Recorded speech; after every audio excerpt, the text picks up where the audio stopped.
Good morning, everyone, and welcome to the 840th Ordinary Council meeting of Logan City Council. I declare this meeting open at 10 a.m. on the 10th of December 2025. I'd like to inform attendees that this meeting is being webcast and audio recorded. Now we're going to start with a very special acknowledgement to country today from Samir, Rosalina and Natalia from Beenleigh State Primary School. So they can come up now to the front. They can do their welcome to country or their acknowledgement to country. They're a little bit nervous, so let's give them a round of applause to encourage them.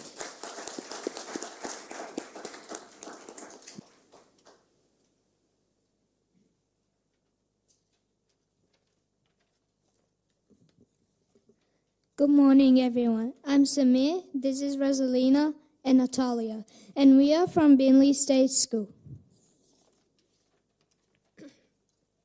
We would like to acknowledge the traditional custodians on the land which we work and live, the Yugambeh people. We recognize their continuing connection to land, water, and community. We pay our respects to elders past, present, and emerging. Well done. Give them a big round of applause. Thank you very much. I know you've got a very busy day of school because we're getting close to the end of the year. So if you want to stick around to watch council, you're welcome to, but we understand if you have to go back and do some learning. I too would like to pay my respects to the elders of the land on which we meet, to the traditional owners of the land on which we meet and their elders past, present and emerging. I would now like to introduce Pastor Kennedy Leota from Mount Warren Park Community Church to come forward and give us a reflection of faith and a prayer. Thank you, Pastor, if you could all be standing.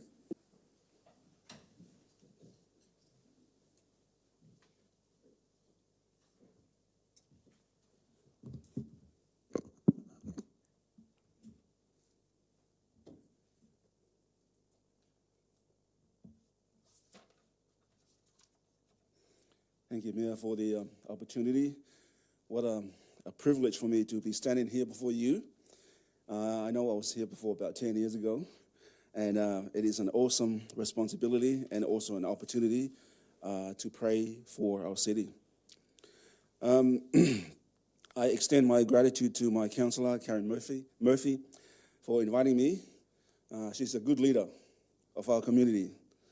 Karen is a good listener because I had a couple of concerns a couple of years ago, and they were done. Thank you. You know, pastors don't normally take sides in political sides, but when people of our church ask me who to vote for, I say, Councillor Murphy. I'd like to say something to you about a Chinese economist. His name was Zhao Ziao. In 2002, this man who worked for the government was commissioned to visit and identify the reasons for America's economic strength. At the conclusion of his research, he wrote that the key to America's economic strength and power does not lie in its natural resources or its financial system or its technology, but its churches. This, he said, is the very core that binds America together. He said, the market economy is efficient because it discourages idleness, but it can also encourage negative behaviors like dishonesty, greed, and corruption. Thus, the economy needs a moral underpinning, or AWE is needed, and only through faith can the market economy have a soul. It's the most successful model, that is, the market economy and a strong faith-based ethical system eventually gave up communism and converted to Christianity. My verse today is from Jeremiah 29, verse 7. The Bible commands every Christian to seek the peace and prosperity of the land to which you live in. Pray to the Lord for it, means that city, because if that city prospers, you too will prosper. And I would like to thank the Logan City Council for acknowledging the role of the church. I believe the church is the soul that produces success and prosperity in the life of our beautiful city. Have a Merry Christmas and a Happy New Year. Let's pray. Blessed are you, O Lord our God, forever and ever. Yours is the greatness, the power, and the glory, the victory, and the majesty. For all that is in heaven and in earth is yours. Yours is the kingdom, and you reign forever and ever. And we, your people, are the objects of your love. May your eyes consider the kindness of your leaders in this chamber, to honor your name by including your church in their prayers. For without you, we can do nothing. May your blessings be upon their meeting today and into the future. They deal with major decisions that affect all of us in this city. May they prosper and be successful in everything that they do. And you, O Lord, are exalted as head over all. Both riches and honor come from you. In your hand is power and might. In your hand it is to make great and to give strength to all men and women, including those in this chamber, whom you have chosen to lead this great city. I pray especially for our mayor, John Raven, and his family. Give him wisdom and strength and insight into what is right and good as he leads us. I pray for all our counselors. Give them strength and good health each day to enjoy their work. May they lead with clarity of heart and integrity with love for the people. And while they are our leaders, they are also fathers and mothers at home with their own families to look after. Bless their families and protect them from any harm over the holidays. If anyone is affected by any pains, tragedies, or personal trials, I pray, Holy Spirit, that you will heal any wounded heart and comfort anyone who's going through some tough times. This is a special time of the year where people are joyful, and we pray that as we and our families gather for Christmas, may we also pause to reflect on the very reason for the season. That is a baby boy that was born in a manger to show us the love of God and who died to forgive our sins. And in his precious name we pray. Amen. Thank you. Thank you, Pastor. You all may be seated.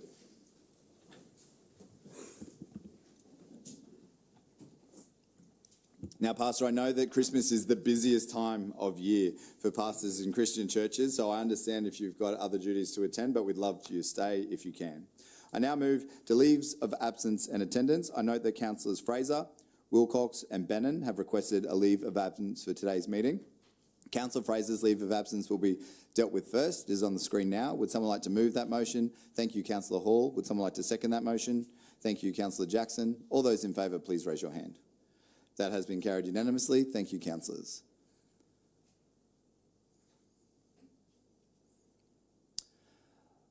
We'll now deal with Councillor Bannon's leave of absence, which is on the screen now. Would someone like to move that leave of absence? Thank you, Councillor Stemp. Would someone like to second that leave of absence? Thank you, Councillor St. Ledger. All those in favour, please raise your hand. That has been carried unanimously. Thank you, councillors.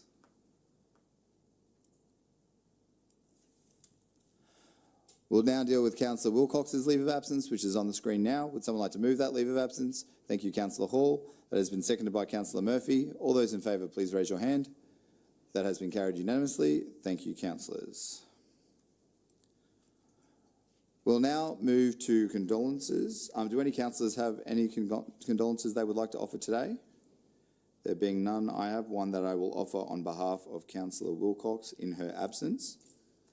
Councillor Wilcox has asked that we please pass on our condolences to the family of Joan Sermon, who recently passed away. Joan was a resident of the Oak Tree Retirement Village in Boronia Heights, was a loving wife to Norm and leaves a son, daughter and grandchildren behind. Joan was a much-loved part of the Oak Tree Retirement Village and should be missed dearly by her friends and by her family. I will make sure that those condolences are passed on to Norm and to her family. I now ask that you all rise so we can observe a moment of reflection in honour of those who have gone before us and in support of those who they have left behind.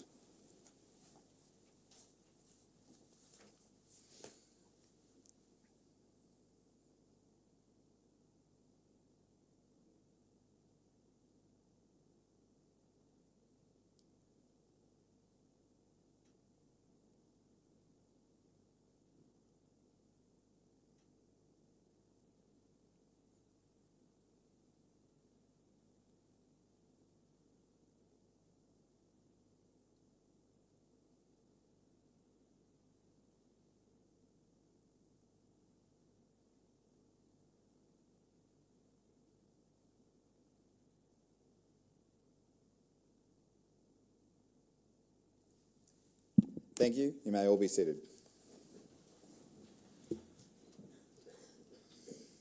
Councillors, we now move to congratulations. I open the floor to congratulations from councillors, starting with Councillor Bradley. Councillor Lane. Thanks very much, Mr Mayor. There's so much to be proud of in Division 2. I'll start off with Jack Bakuru, who's a Kingston State College student. Jack was one of the school leaders this year, an amazing young man. He was one of 25 students nationwide to be selected for the Australian Olympic Changemaker National Summit in Canberra recently. Went down there, represented our city of Logan beautifully, and is a real contender as a future leader who's going to make big changes in our community. So good on you, Jack. Woodridge North State School donated to the Animal Management Centre. You were down there, I was down there, the kids were down there. They donated toys for animals that get displaced from families or are surrendered through to the Animal Management Centre. And in order to raise that fund, they had to slap their teachers in the face with a cream pie. What a legend. What an absolute bunch of legends. And lastly, our food dudes had their intergenerational morning tea at the high school. It's where they get people in from nursing homes and they actually cook meals with them. They play games. They make sure that their fine and gross motor skills are actually engaged.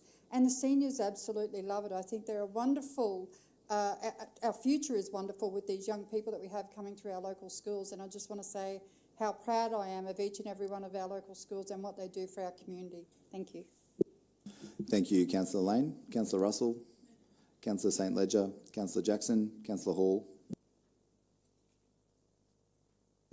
Thank you, Mr Mayor. Congratulations, not to an individual, but rather to a team. I'd like to congratulate the Logan City Council events team on a very successful Logan City Christmas carols that we had on the weekend. It was amazing. A lot of happy residents to come down there, and they just kept everyone safe, and the rain held off, so it was not nice, bright and sunny day, and I think it was just good all round Christmas cheer for everyone. So congratulations to the event team for helping it run so smoothly. I heard the highlight was you on stage in a pair of shorts. Councillor Hall, is that true? Me and Rob Mills, yes. They were both in Christmas casual. They were both in shorts and socks with jackets on. It was very We did cute. a fantastic job, yeah, and it was great to come out on the stage, and I'm only just starting to learn what 6'7" means from the kids. Unfortunately, you're a step behind now. Kids don't even do it anymore, do they, kids? Not allowed to at school anymore. It's forbidden. It's been forbidden. Councillor Heremiah, Councillor Stemp, Councillor Murphy, excellent. I now have two congratulations to offer to members of our staff. Our staff are achieving amazing things, and I'm very excited to be able to celebrate them. I will go to the lectern to acknowledge the two awards that we have been commended for.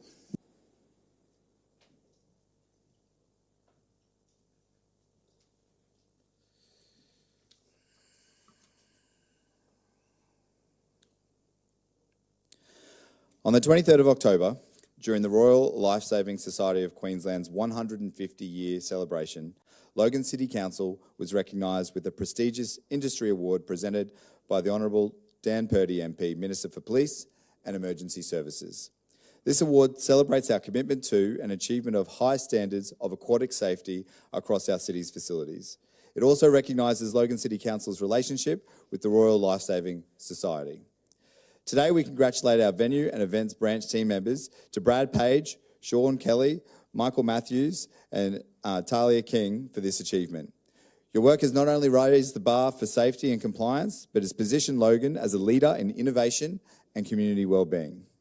Through your partnership with the Royal Lifesaving Society of Queensland and by implementing the Platinum Pool Safety Program, Council has been able to deliver a major uplift in safety standards across our aquatic centres.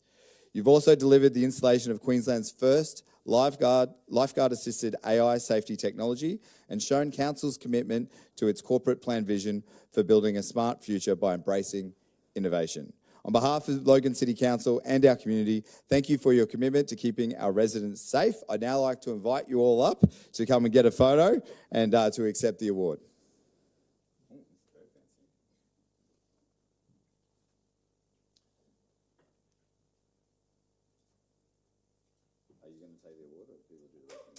Yeah, give him a round of applause.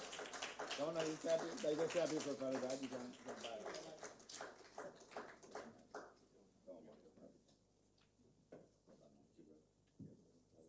Now, who wants to hold it? Oh, yeah, that's right. There we go. We'll work it all into place in behind you. Ready? Just come forward there at the back so we can see you. Yeah, we might even use the step actually, just because we've got a bit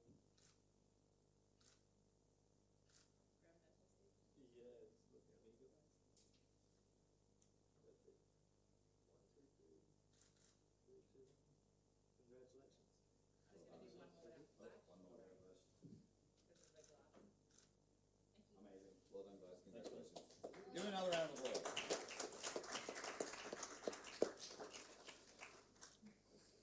Now, I'm sure you've all seen Pour and Order.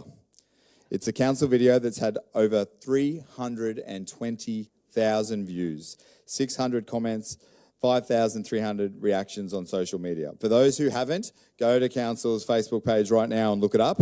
It's a featured lineup of kittens caught in the act of committing criminally cute offences, with a dramatic mugshot of the kittens involved. Inspired by the crime drama Law and Order, these little criminals were simply looking for a second chance at their forever home. The campaign was a breakout success across all council-owned platforms, including Facebook, Instagram, YouTube, and internal channels, and provided the power of creative storytelling in driving real-world change. The video led to more than 177 successful adoptions from our Animal Management Centre, a 35% increase compared to the same time last year. For their work producing this content, Logan City Council's Corporate Communications Branch has been awarded the Best Use of Video of the annual LGX Communication Awards presented by LGAQ. Congratulations to the Corporate Communications team. I'd like to invite Gina and Sarah and Kai to come up to receive the award. Let's give them a huge round of applause.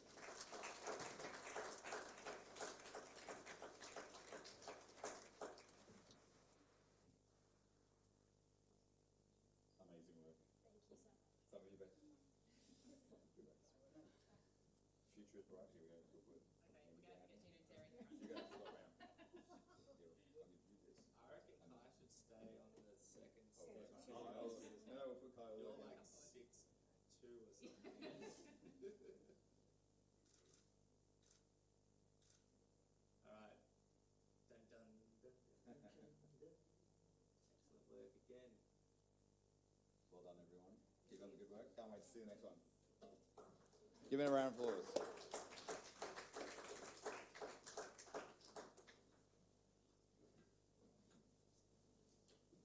We just have to move two motions to accept those rewards. I now refer to item 5.1, the Royal Life Saving Society of Queensland. Before we open discussion, do any councillors have a conflict of interest they'd like to declare on this item? I did not think so. The motion is now displayed on the screen. Can someone move that for me? Thank you, Councillor Murphy. Seconded by Councillor Russell. All those in favour, please raise your hand. That has been carried unanimously. We'll now move to item 5.2, which is the LGX Award of Excellence for Best Use Video. There is a motion on the screen. Do any councillors have any conflicts of interest? Excellent. Would someone like to move that motion for me? Thank you, Councillor Hall. Seconded by Councillor Jackson. All those in favour, please raise your hand. That has also been carried unanimously. We'll now move to the confirmation of minutes of the previous ordinary council meeting. Councillors, there is a motion on the screen. Would someone like to move that for me? Thank you, Councillor Stemp. Seconded by Councillor Murphy. All those in favour, please raise your hand. That has been carried unanimously. Thank you, councillors. Declarations of conflict of interest. Do any councillors have any new declarations of conflict of interest they'd like to make on existing motions or new motions in the agenda today? No? Excellent. We have no business arising from the minutes to consider. We'll now move to committee minutes and recommendations, and we'll start with the Special Budget Committee meeting held on the 12th of November. Councillor Murphy, chairperson of that committee, you may proceed. Thank you, Mr Mayor. I'd like to now speak to the recommendations. We have now commenced the early process of the 2026-27 budget review, and I want to begin by expressing my sincere thanks to the organisation for the significant work they've already undertaken. In particular, I'd like to acknowledge Margaret, Robert and the finance team and the corporate meetings team for their effort on the day. Two key reports were addressed, the first being 6.1, which was the investment and concept proposals. A total of 41 council and 12 councillor proposals were tabled. These reports range from critical high priority needs, efficiency improvements, and new and upgrade services. Much like handling a lobster, with layers, detail, and careful work, those proposals require thoughtful assessment. All proposals that pass this stage will now be returned to the relevant branches for full reporting and will come back to us for further consideration in April. The second report, the 6.2, was the budget parameters and the financial forecasting, which provided an overview of the financial settings and projections that will guide our work moving forward. Our next special budget meeting will be held on the 31st of March 2026. Can you believe that? Like, so fast. Thank you again for everybody involved for your continued commitment and collaboration as we progress through these important budget cycles. Thank you, Mr. Mayor. Hand it back to you. Thank you, Councillor Murphy, and I want to say thanks for your work as the Special Budget Committee Chair and for playing along with the funny word game for everyone in the audience. If you can pick the word that the chairs have been asked to say in amongst their speech, you'll understand why there's some unusual phrases being put in there. There's a little bit of Christmas fun for the end of the year. Does anyone else wish to speak to the Special Budget Committee? Councillor Bradley. Thank you, through the Chair, Mr. Mayor.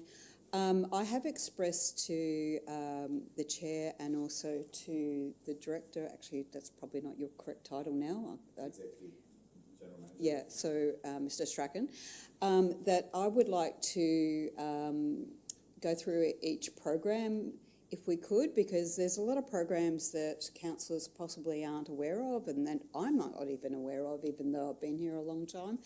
And maybe there could be a review of some of those programs. So I've already expressed that and I'd like to publicly state that now too. Thank you. Thank you, Councillor Bradley. Does anyone else wish to speak to the report? Councillor Murphy, you may proceed. Thank you. Mr. Mayor, can I just comment with regards to Councillor Bradley's? I believe the Director has come back to you. He has spoken to me. The process of reviewing all the programs with Inside Council is done through the EPMO and the service reviews, which we are currently doing right throughout Council. That's a whole entire process outside the budget parameters. Councillor Bradley, if you have anything specific, please let us know. Given it's not really part of the report, so you've said yours, she's responded, I'll just let her carry on. Thank you, Mr. Mayor. I now move that the recommendations of the Special Budget Committee held on the 12th of November be adopted. Councillor Murphy has moved the recommendation on the screen. Would someone like to second that for me? Thank you, Councillor Jackson. All those in favour, please raise your hand. That has been carried unanimously with the exception of Councillor Bradley. How do you vote? Thank you. I wish to abstain and give a reason. I would like programs to be reviewed by councillors, not by the organisation. So if at some stage, if we could actually review those programs, I would be most grateful. Thank you. Thank you. That reason will be noted. I will now move to the City Infrastructure Committee. In Councillor Bennon's absence, Councillor St Ledger has done an excellent job of chairing one of the longest City Infrastructure meetings we've had this term. Councillor St Ledger, Deputy Chairperson of the City Infrastructure Committee, you may proceed. Thank you, Mr. Mayor. I just want to wish our Deputy Mayor and Chair of Infrastructure well. I spoke to him all week since his surgery. He had a wobble or two to start off, but he's getting around pretty well now. He's back home and resting up, and as you could all imagine, becoming quite irritable with having to rest. But rest up, mate, and you'll be back for the new year. I just want to give the whole team at the infrastructure, Daryl and everyone, as that filters down, a big shout out. They work extremely hard, always bring good reports to council, and special mention the work they did to work on a staged process for the rail trail to make that happen for the community, and I think it's a great outcome. Thank you, Councillor St Ledger. I did hear that the Deputy Mayor was a little bit wobbly, and now he sent me more text messages that I care to read because he's sitting at home frustrated that he can't get out and help his community the way he usually does. Do any other councillors wish to speak to the report? Councillor Hall. Yeah, I'd just like to record my name against 7.1. Thank you. That will be noted when we cast the vote. Anyone else? Councillor St Ledger, you may proceed. Thank you, Mr. Mayor. I now move that the recommendations of the City Infrastructure Committee held on the 2nd of December 2025 be adopted. Councillor St Ledger has moved the motion on the screen. Would someone like to second that motion? Thank you, Councillor Murphy. All those in favour, please raise your hand. That has been carried unanimously. Thank you, councillors. Noting that Councillor Hall wanted his name recorded against 7.1. Thank you. Oh, sorry, and Councillor Bradley? I wish to abstain from it as well. Thank you. That will be noted. We'll now move to the City Governance Committee meeting held on the 2nd of December 2025. Councillor Jackson, chairperson of that committee, you may proceed. Thank you, Mr Mayor. Since committee last week, we have received additional LIP projects. Therefore, item 6.2, Local Infrastructure Program, December 2025, will be addressed first and separated from the bulk adoption. Thank you, Councillor Jackson. I refer to item 6.2, which is the Local Infrastructure Program for December 2025. As we've received 2 additional projects and the team has been very good in squeezing them in at short notice, we need to pass a motion to table the updated attachment, which was circulated to councillors on the 9th of December. The motion to table that document is now on the screen. I will move it. It needs no seconder. All those in favour, please raise your hand. That has been carried unanimously. Thank you, councillors. The document is now tabled. You may proceed and speak to the recommendation for item 6.2. Councillor Jackson. No need. Carry on. Excellent. He specifically told me not to ask him that question, and I did anyway. Thank you, Councillor Lane. Thank you very much, Mr Mayor. I note that there's a number of projects from Division 2. The first one is actually amending a building to suit our Veterans Homeless facility, the first of its kind that we're aware of in any local council in southeast Queensland. We've got it right here in Division 2 in Logan City. We're looking after veterans and we're ensuring that their ability to move around this property is not limited by our older buildings. The second thing is the updating of 101 FM radio station. It's a place that's near and dear to our heart, and they're in our lounge rooms every other day and on our car radios. Upgrading the old cop shop has been a bit of a challenge. We're now turning the old cells into really great storage facilities, and they will never, ever get into the suckers, so that's absolutely brilliant. And the last one is the installation of solar. We're now up around 85% of all facilities in Division 2 are now solared, which reduces the cost to our local groups using those facilities, and I'm super proud of the local infrastructure program being spent on those types of improvements in the community. Cheers. Great work, Councillor Lane. Would anyone else like to speak to the motion? There being none, there is a motion on the screen that includes the new attachments. Councillor Jackson, would you like to move that motion? Would someone like to second that for me? Thank you, Councillor Stemp. All those in favour, please raise your hand. That has been carried unanimously. Thank you, councillors. Councillor Jackson, you may now proceed with the rest of your agenda. Thank you, Mr Mayor. Last Tuesday, the City Governance Committee met to consider 9 reports. Among the items considered was a confidential report regarding short-term funding support for Greenovate.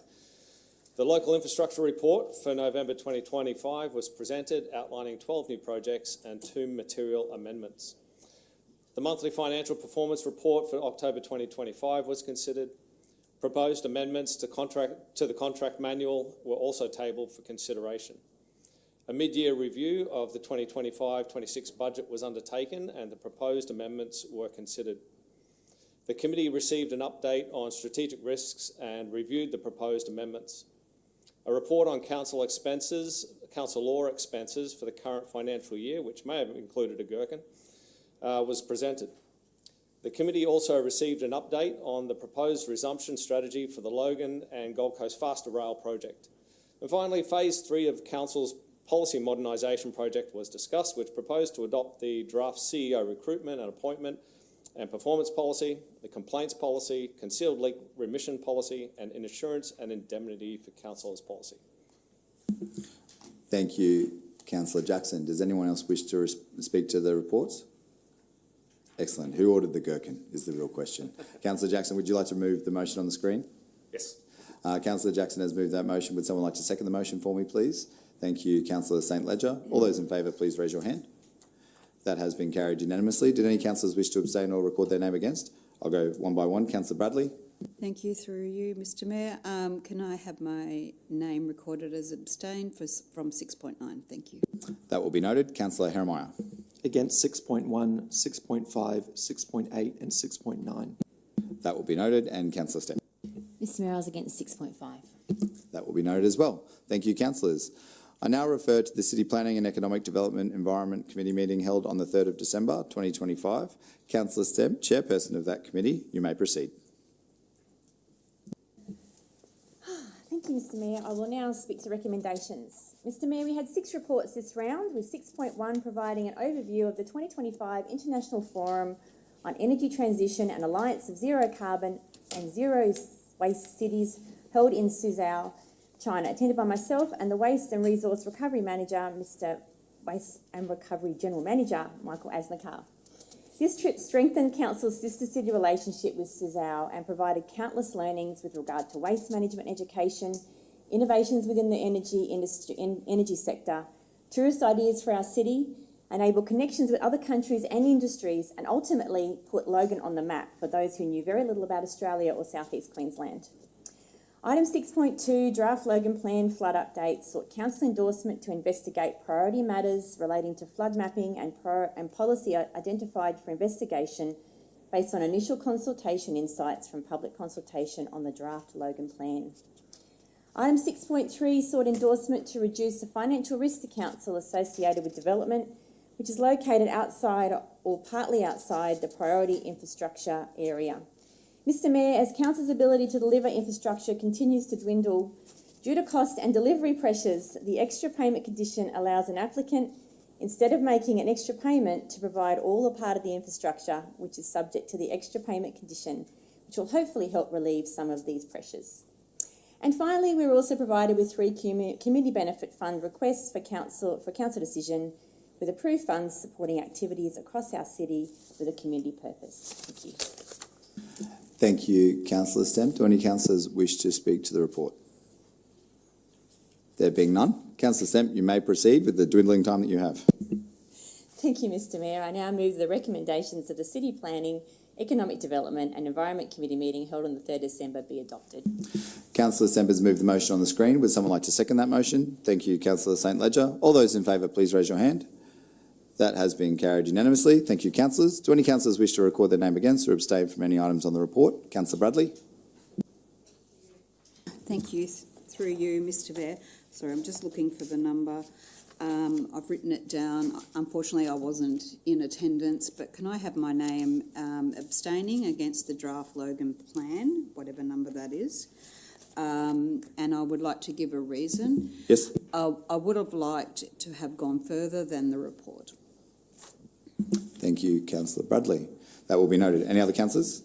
No? Excellent. We'll now move on to the City Lifestyle Committee meeting held on the 3rd of December 2025. Councillor Hall, chairperson of that committee, you may proceed. Thank you, Mr Mayor. I now speak to the recommendation. It was actually a quiet end to a very, very busy and probably loud City of Lifestyle Committee last week, with just one report for councillors to consider. The proposed Logan Art Gallery 2026 exhibition program report gave councillors an insight into the wonderful lineup of artists' work set to be on display at the gallery next year. The program is jam-packed for the entire year, and I look forward to seeing the advertisements for it up and about. It's also a great opportunity for people to see the artworks of the local legend, Reg Knox. And, you know, he's truly a unique artist and something that we as Logan are really proud of. So there's an opportunity for people to go and see his works. Thank you, Mr Mayor. Thank you, Councillor Hall. Did anyone else wish to speak to Councillor Hall's report?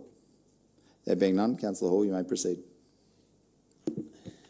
Thank you, Mr Mayor. I now move that the recommendations of the City Lifestyle Committee meeting held on the 3rd of December 2025 be adopted.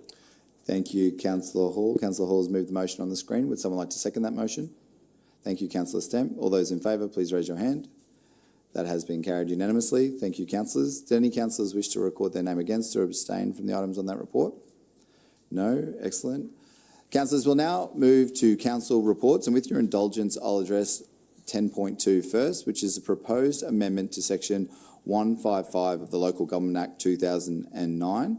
The background on this report is that with the Empowering Councils amendments that the state government has introduced, the Local Government Association of Queensland has sought councillors to provide feedback on a survey requesting them to identify how we wish LJQ to advocate on our behalf moving forward in relation to whether or not councillors have to resign their position as a councillor in order to run for a position in state government. Mr. CEO, are any staff speaking to this, or we just get stuck straight in? It seems fairly self-explanatory. We've got Mark Pearce here if you'd like to ask questions. So if you'd like to call him up, we can have him here to ask questions, but it seems I'll bring him up. like you'll go straight to questions. I'll bring him up just in case, eh? Yeah. Councillors, do you have any questions about this report or the purpose of the LJQ survey? Councillor Stemp?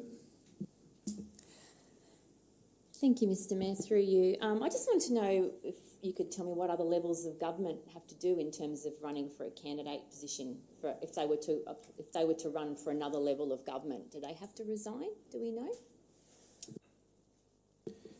Through the chair, so with respect to other levels of government, so for example, like a state member, if they're going to run for federal government, I'd need to take that one on notice. I'm not sure in terms of what provisions in relation to state members impact in terms of if they go for federal government. I can answer that one for you because I spoke to the Minister last night. The state members do have to resign to run for council or to run for federal government. Federal MPs have to resign to run for state government, but I don't know what they have to do for council because council isn't acknowledged as a level of government by the Australian government because it's not in the Constitution. And councillors do not, at the moment, councillors don't have to resign to run for state or federal. They just need to take leave without pay once they become a candidate. Councillor Hall. Yeah, just a question. Councillors are often recognised as being an employee of the state government. Do other employees of the state government need to leave their jobs in order to run against a councillor or run for state or to run for federal? No, they're the only occasions I've dealt with in the past that they've taken leave without pay. Thank you. Thank you, Councillor Hall. Councillor St Ledger. Thank you. Probably, and you may not have the answer, Mr. CEO. What would be the cost to a ratepayer if a council was to stand out to leave without pay, win a state election, win a state seat, and then we have to do a by-election? What's the cost to the ratepayer there, roughly, give or take, within $5? Did you say within $5? Through the chair, from my experience, probably a few years ago in terms of the cost of a by-election, so that would be a cost to the council charged by ECQ, and so a few years ago it was in the order of $85,000. I imagine that would be a cost higher now, so that could be in the circa of 100K plus. Thank you, Councillor St Ledger. Councillor Russell. Thanks. A question for you, Mr. Mayor. In the meeting that you had with the Minister, was there any indication given as to how a change to this policy would give any kind of empowerment to councils? I don't know if this one specifically refers to the empowering title in the bill. The Minister explained that the logic that the state government was working on was that as when this was last voted on by the state government, the state only had 3-year terms, and they weren't fixed terms. So you didn't necessarily have a situation where every single time you had a council election, you had a state election 6 months later, which is what we have now because we both have 4-year terms and we're both in the same year. So because of that, they see that when a councillor has an election in March, that it's disruptive both to the council and to the community for that councillor to go on leave a few months later for up to 6 months and then potentially not be there anymore afterwards if they're successful in their campaign for state. They also said it creates equity between state and council members because the state must resign, a state member must resign to run for council, as we saw in Townsville recently, where the member for Hinchinbrook resigned to run for mayor, and they see that it's unreasonable that the state members would have to do that, but we don't have to do it to run for their level of government. Does this happen very frequently? Like, is this a big problem that's been needing to be resolved? I haven't seen a lot of it. In the last state election, there was a number of councillors who resigned, like they chose to resign to run for state. So I believe that it happened with Herman Vorster on the Gold Coast. He resigned to run for state, and then there's Point of order. Breach of the meeting code, incorrect. He chose not to run again. He chose not to run again? Herman Vorster did not resign from Gold Coast City Council. He chose not to run again. So so that he could run for state without having been elected. Another councillor did the same thing I want to say Fraser Coast councillor, I just can't remember his name off the top of my head. Both successfully elected to the state, and of course Councillor Harrimeyer took leave to run for state parliament, but wasn't successful in return. Okay, so we have three examples. Okay, all right. I would consider that not a particularly big problem then. All right, thank you. Yeah, I was just interested to find out mostly how this was considered to be empowering to councils to limit the possibility for councillors to step up into other roles. An excellent question to ask the Minister. Thank you. I may do. Thank you, Councillor Russell. Councillor Hall. Thank you, Mr. Mayor. More of a statement rather than a question. If the Minister's worried about councillors running against state members, why not just do a better job? And then you don't have to worry about someone running against you. I mean, it seems kind of odd that you would get into power and then want to change the rules and shut the gate behind you. There's nothing wrong with the system the way it was. It worked, okay? Regardless of whether or not the council's going to run, there's going to be a by-election if he gets in or not now. So it actually works out more expensive for the community because the councillor will have to step down and there will have to be a by-election. Therefore, regardless of whether or not a councillor becomes a state member, there will have to be a by-election. Whereas previously, if the councillor didn't get in, he went back into his councillor role and there was no by-election, meaning that the community saves the cost of a by-election. So this seems a little bit odd, probably a little bit like, the oligarchy, you know, when a small group of people decide they're going to make decisions to change the way things are run and they want to run the country. So they're going to do everything they can to get to power and then change the rules so that no one can run against them. That's just a general comment. That may not be what's happening, but my opinion has always been, if you're worried about someone taking a job, do a better job. The concern the Minister expressed last night wasn't around the threat that they posed politically. It was more the disruption to council and the lack of representation that part of the city would have while the councillor ran for state parliament. Councillor Bradley. Thank you. I wish to publicly state my position. I actually agree with the state government on this. For someone like myself who's been a councillor for a very long time and I had aspirations to run for state, perfect. I could just run for the state seat of Springwood after and resign and off I go. But yeah, my position is I agree. So you agree with the state's changes? Councillor Bradley?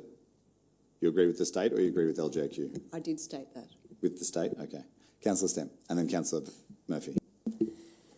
Thank you, Mr. Mayor. Can I just clarify, if somebody has someone run against them in an election, in a council election, and that person then resigns, that person does step up, is that correct, if there's a second candidate without a by-election? Oh, you're testing my recall here. So there is something for if the seat becomes vacant in the first 6 months. Do you remember, Mark? Or I'm going to have to tap Cherie. So I know for Brisbane it was in the last 12 months. So in terms of the first 6 months, I'd need to take that on notice. I think they eliminated that rule from memory after Pineapple became mayor up in, was it Rocky? Yeah, Rockhampton. So there was a very successfully elected mayor who resigned in the first 12 months and the old legislation said that the second runner would become the mayor. The second runner had less than 10% of the vote though. And so when that occurred, I think the state stepped in and amended that legislation. So now it's always a by-election. So that's no longer the But I'm case. happy to be corrected if anyone remembers differently. No, that's okay. I just couldn't remember that. I know there was some discussion about that at one point. Look, I just wanted to say, look, ultimately I'd like to see a councillor reach the end of their term and decide which level of government they want to run for, rather than do it, mid-term. I mean, people vote somebody in, they expect them to be there for the term, in my opinion, unless, they're unwell or there's other excruciating circumstances. So that's my opinion. Consequently, I support what the state government are proposing. Just want to throw that out there. Thank you, Councillor Stemp. Councillor Murphy. Thank you, Mr. Mayor. I'm just clarifying for the room and our viewers today. So a vote for keeps the same policy that we currently have and a vote against changes it with the state government. Yeah, so because it's an LJQ policy position that currently says that LJQ is against this change, voting for this motion or casting votes in favour of the survey means that we support the status quo for the LJQ position, which is that councillors should not have to resign in order to run for the state government. If we vote against the LJQ position, then we would be supporting the state government's position, which is that a councillor must resign upon becoming or their seat becomes vacant, is the way the legislation works, once they become a candidate for state. Thank you, Mr. Mayor. In my opinion, and I'll be voting for the motion today, I believe most of us have taken serious consideration when we're running for a public office. And if you want to step up, you've done that because you believe that you can do that job. Where it sits inside the timeframes of the term is sometimes unfortunate because we're all usually going to an election within, say, a 6 to 12 month time frame. So I'll be voting for this motion when the opportunity comes. Thank you. Thank you, Councillor Murphy. Any further councillors wish to comment? Third crack, Councillor Hall, make it sharp. Yes, Mr. Mayor. I'd just like to say that most of this stuff would be resolved if we had a referendum and finally recognised local government as the third tier of the Australian government. Thank you. You'll be pleased to know that is also an LJQ policy position, Councillor Hall, so you're in lockstep with the Local Government Association.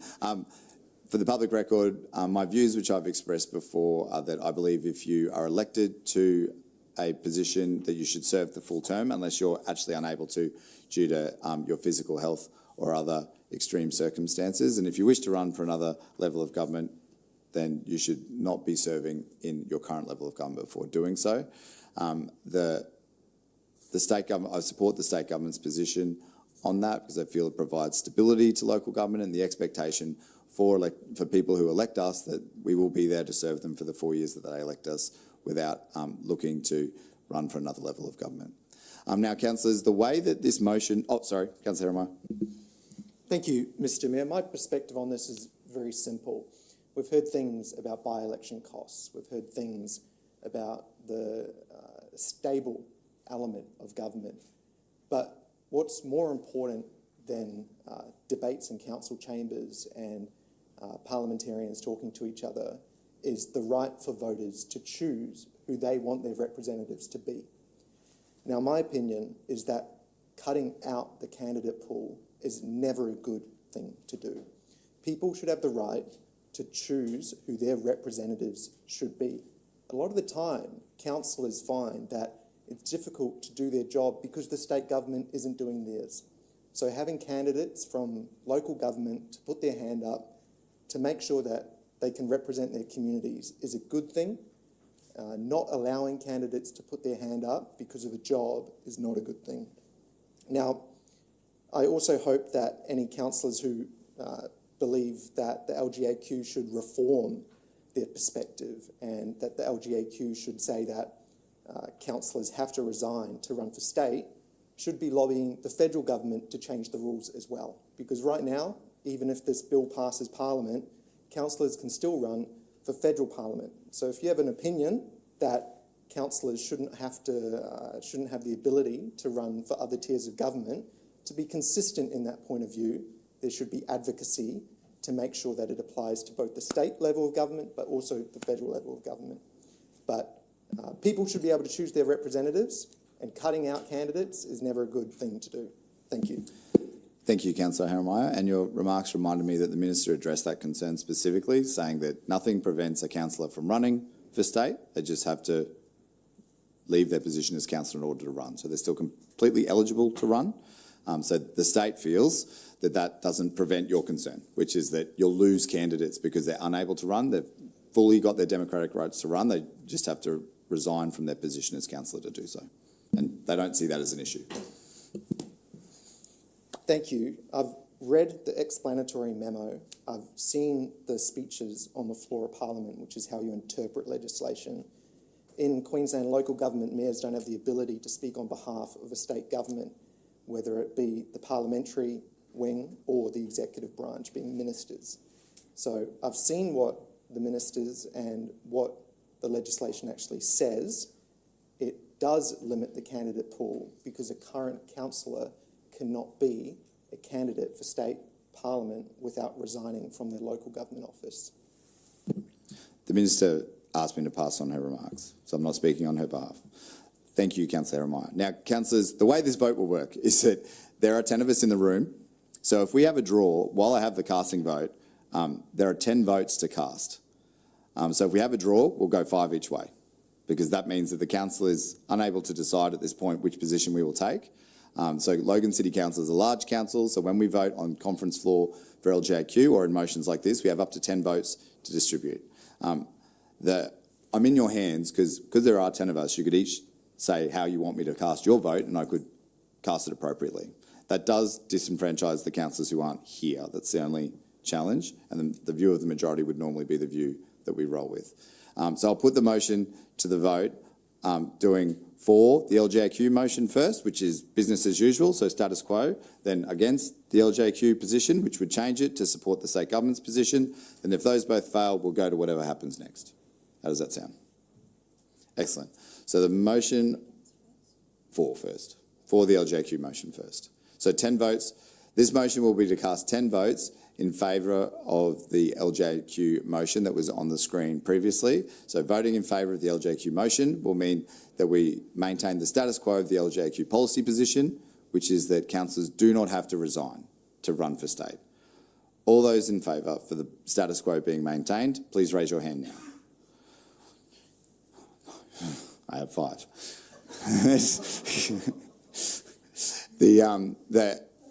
I'll do a division so that we've got a record of it. Councillor Bradley, how do you vote? Against. Here goes the chaos ball. Councillor Lane. Against. Councillor Russell. For. Ledger. Against. Councillor Jackson. For. Councillor Hall. For democracy. Councillor Jeremiah. For. Councillor Stepp. Against. Councillor Murphy. For. And I was against. That is a 5-all draw. I can use my casting vote, but as I said, I won't. We'll go to the next test to see if people have changed their mind, and then we'll figure out what version of chaos we want to go with. We can do a 5-5 split. There's nothing wrong with that, and that's what I'll put up as the third option. So I'll put the motion in the negative now. Yes, Councillor Bradley. Sorry, when do we have to have this decision by? Like, when do the LGAQ? 7 days. Okay, fair enough. Oh, sorry, that motion was neither moved nor seconded. Councillor Jackson, were you happy to move that motion? And Councillor Councillor Murphy was happy to second it? And, I have to cast a casting vote. That means I'm against. The motion is lost. So then we go to the next motion. Councillors, I'm in your hand. If you want to amend this motion so it doesn't say 10 votes against, you can now amend it to say 5-all. Or some other variation of that if you wish to. Councillor Bradley, did you want to speak to the motion? I wish to move it. I'll move the motion, and Councillor Stemp has seconded the motion. Does anyone else wish to suggest an amendment before we vote on this motion? So this is against the Local Government Association of Queensland motion, which means it will be in favour of the state government's position. Who will move a seconder? All those in favour, please raise your hand. I'll call a division. Lee, how do you vote? For. Lane, how did you vote? For. Councillor Russell. Against. Councillor St Ledger. For. Councillor Jackson. Against. Councillor Hall. Against. Councillor Jeremiah. Against. Councillor Stemp. For. Councillor Murphy. Against. And I was for, and my casting vote is for, so the motion is carried. Councillors, thank you. That will allow me to fill in the form and send it off via email this week so we can provide our feedback before the deadline. I appreciate your time. We'll now move, thanks Mark, we'll now move to item 10.1, which is advocacy for Rochdale Road upgrade. For councillors, this is the, Councillor Bradley raised a GB motion in the City Roads and City Infrastructure Committee, and we referred it to council so we could have a decision rather than a call for a report. Executive General Manager Riley, did you wish to speak to the report before we took questions? Thank you, Mr Mayor. basically just to outline what you said as well, that at Infrastructure Committee there was a request for us to bring back a brief report which was in relation to advocacy in regards to Rochdale Road. The discussion in committee at that stage was that that was the potential final outcome from a report, and it would circumvent, I guess, a large investigatory piece to bring back a detailed report to committee. To that extent, the report in front of you is brief. It really only talks to what was discussed in committee with a recommendation. I'm happy to take questions. Thank you, Mr. Riley, because your title is now too long to say easily. Before we continue, I just want to flag something with Councillor Bradley. Councillor Bradley, you put a Facebook post up that made your position on this very clear. I just wanted to flag if you believe your mind is still open and persuadable, or if you've already made your decision. I'm not sure what you're asking me. I don't know what's in your head, sorry. So under the Local Government Act, if a councillor's mind is not open and persuadable, they have a conflict of interest. So you may want to declare a conflict of interest if you believe that you're not, like if your mind is already made up on this matter. No idea what you're talking about. I don't know how to make it any clearer. So under the Local Government Act, all councillors must approach a meeting with a clear and open mind, and there are members of the gallery who remember councillors saying this in regards to flood mapping. Are you saying I'm not having an open mind? Is that what you're saying? I'm asking you the question because... I have an open mind. You do have an open... You can be persuaded? That's all I ask, so that we know that we're not entering a discussion with a councillor that has a conflict of interest by accident. Thank you, Councillor Bradley. Councillors, the floor is yours. Do you wish to ask questions? Councillor Stemp and Councillor Jackson. Thank you, Mr. Mayor. Mr. Riley, is this upgrade already within Council's statement of intent for future upgrade? And if so, do we know when? Through you, Mr. Chair. Council's statement of intent for major roads was adopted in 2018. It is included within the statement of intent as a project. It's not currently on Council's capital funded program. The statement of intent, when it was adopted, noted that it was a boundary road and would be subject to funding from other sources other than council. So to that extent, without a funding commitment from another source, we would not bring that onto our capital program. So yes, it is in the statement of intent, but no, it's not on a funded capital program at this point. Councillor Jackson. Thank you. So, Darryl, do you know what our contribution of this we would be committing to, given the Mayor's great ability at advocacy? If we were successful, what's going to cost us? Through you, Mr. Mayor, I don't know the answer to that question. It would be subject to negotiation at the time. I can look back and give an example of the last section of road that was done in that area, which was the intersection of Priestdale and Rochdale Road. It received 50% funding from the federal government towards the construction of that, and the two councils contributed, I believe, around 50% each, but that 50% was a negotiation at the time, and there were several reports that came to council discussing what our contribution to that would be. So I can't give you a position that says that it's statutorily fixed what our contribution would be. It would be subject to consideration at the time, which would come back in front of council, I believe. Councillor Murphy, are you up for a question? In your advocacy of this, have you had any expression of... Sorry, Councillor Bradley. Have you had any indication of what that partnership would look like? If I may speak, thank you through the chair. Brisbane City Council have made it very clear that we need the Mayor's support for this project for it to actually come to fruition. So that's the biggest hurdle. Is she able to answer my question? Yeah, can you address Councillor Jackson's question? My question is, in your advocacy so far, have you had any indication of what our part in that partnership would look like? What's the cost going to be to us in a $105 million project? Having gone through the process with Rochedale-Priestdale Road intersection, you have no idea what eventually will transpire, and the director has actually said that there is an example from previously. I didn't know when I was advocating that the federal government on both major political parties would contribute and commit to that intersection at an election time. So you don't know as you're going forward. Yeah, I hope that answers my question. Any further questions, Councillor Jackson? Councillor St Ledger, Councillor Lane, Councillor Russell. Similar to Councillor Jackson, probably the costs that this could incur for council, and that's not taking away from the obvious needs and wants from the residents out there at Division 1. It'd be quite a domino effect, I could imagine, Darryl, with these sorts of projects. If 12 of us started popping these up every month and trying to push everything around, and the flow-on effect across the city. I know not just myself, but every councillor in the room's got, pressure points that we would love fixed yesterday, but the way the world works, unfortunately, that doesn't happen all the time. So if a project like this, if the Mayor's advocacy was to be successful, would it be quite a large domino effect on other projects across the city?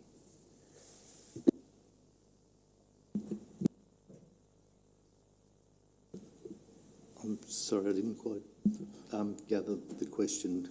Yes, if it was the question, if it came into the program, we would have to find funding for that, which would have impacts on other projects. The answer to that question would be yes. Thank you, Councillor St Ledger. Councillor Lane. Thanks very much, Mr Mayor, and I'm all about, getting other levels of government to fund our local stuff. I've got no issue with that. What I do have an issue with is that when Councillor Bradley raised this for a report to come back, the report's come back and it says that it is a significant, its regional significance is high, that it's a regionally significant corridor with no figures of vehicle movement. So I went back to the 2018 documents, which had almost at 20,000 vehicle movements per day on the road. Now, Ewing Road cops out at the moment, and we're not advocating for an upgrade on that. The thing that concerns me is, as I went further through the old reports, was that the last time advocacy happened, and congratulations to Councillor Bradley on successfully doing the intersection of Priestdale and Rochedale Road, was that a proposal came back from the CEO of Brisbane City Council asking for a 60-40 split, which would have cost us a bucket load of money. And because it was out of the blue, Council then negotiated it down to 75-25 split. Now, again, I'm all good for advocating for other levels of government to fund projects. The problem that I have is at the last budget committee, special budget committee, we did concept proposals. And we're working our budget around our projected expenditure. This would throw a big spanner in the wheel of our budget deliberations thus far for next year's budget. Should it come to pass that some sort of deal is made that could cost, and let's go 75-25 as the case of the previous one, $25 million on our budget bottom line. That's a bucket load of money, and it means that something in someone's area is going to miss out, and I'm just not okay with that. So going forward, I would like to foreshadow removing the recommendation 1 and just having recommendation 2, so that it's a strategy that the advocacy team can go forward with and try and work on. But I don't want to see any funding amounts thrown around until it's gone through a special budget committee and some sort of expectation of allocation be approved. I'll put you on the list, Councillor Bradley.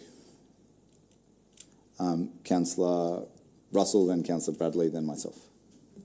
Thank you, Mayor. The questions that I have got have been covered already by the last two councillors. Perfect. There you go. Councillor Bradley.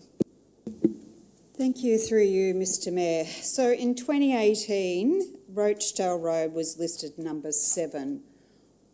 2018, we're now 2025. Subject to shared funding with Brisbane City Council, land acquisition on Brisbane City Council side with dual carriageway widening and Council's ability to fund the project.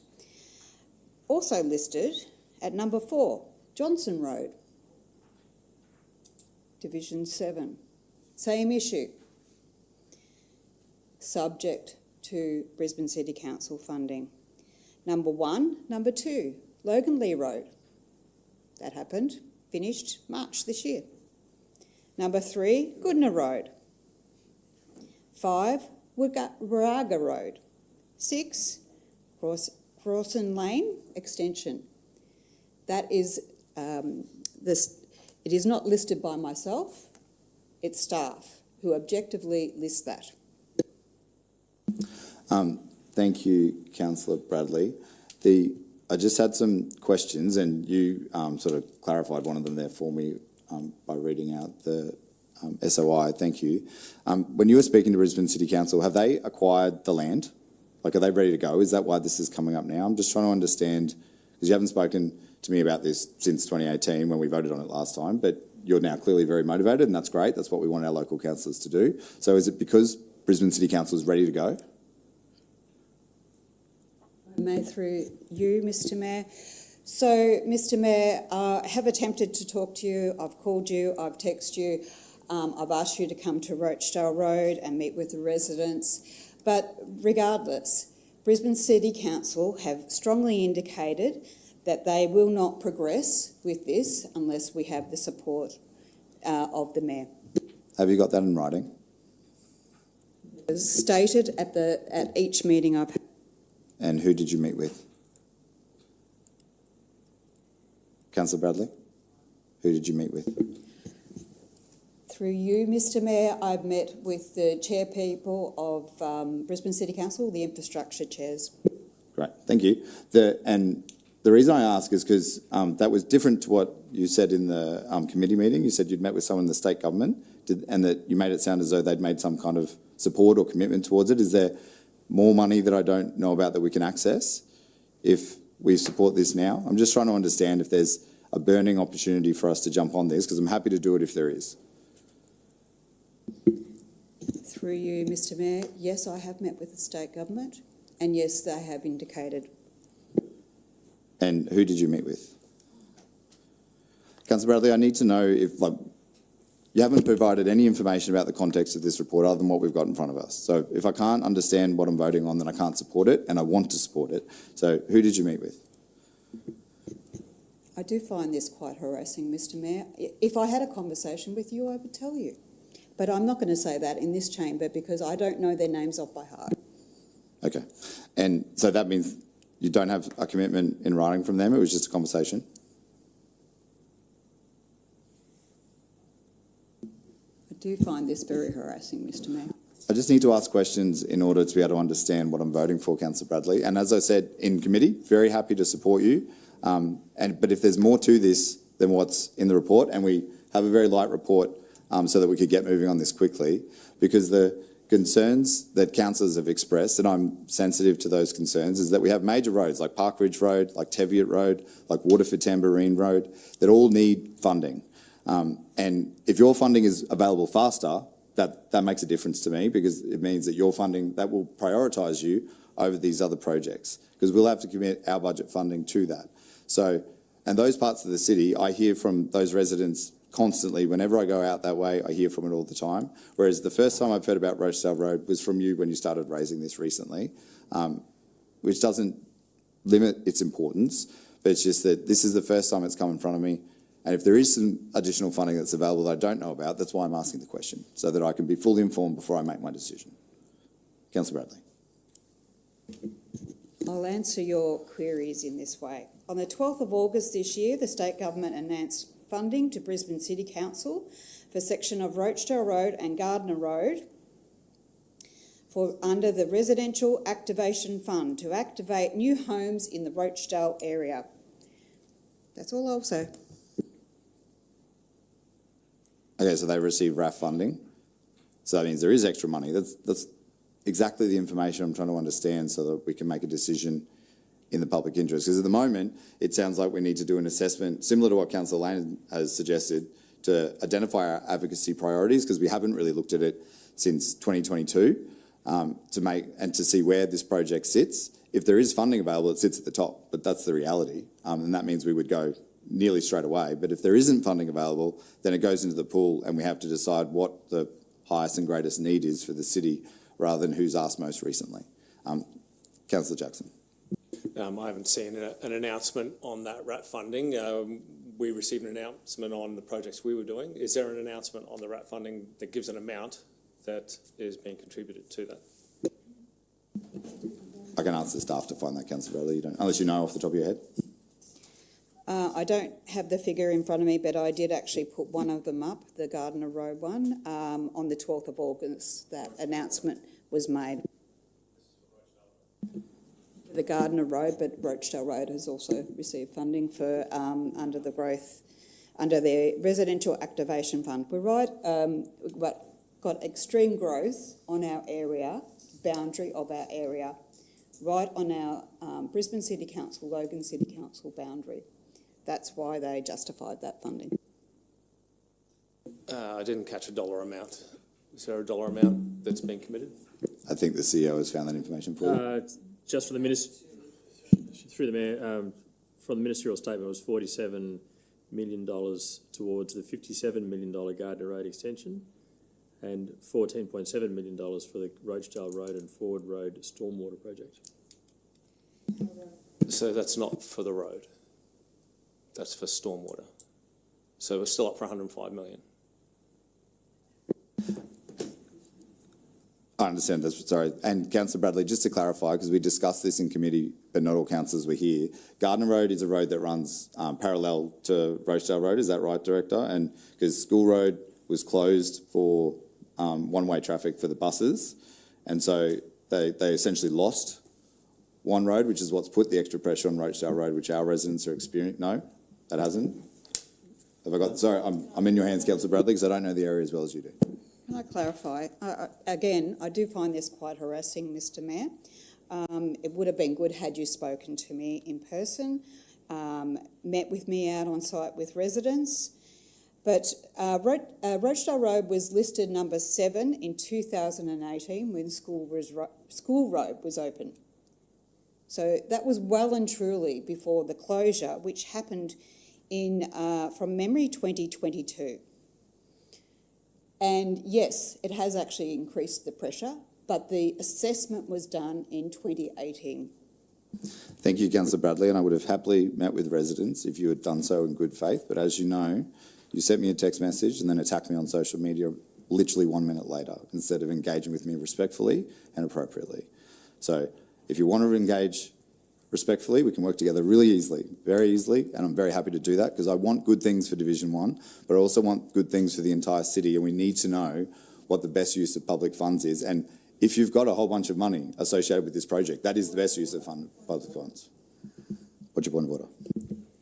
Mr Mayor, I was overseas when you put up a post, well, actually Mick Dabrini put up the post and you made a public statement on his page. So, you know, political pressure.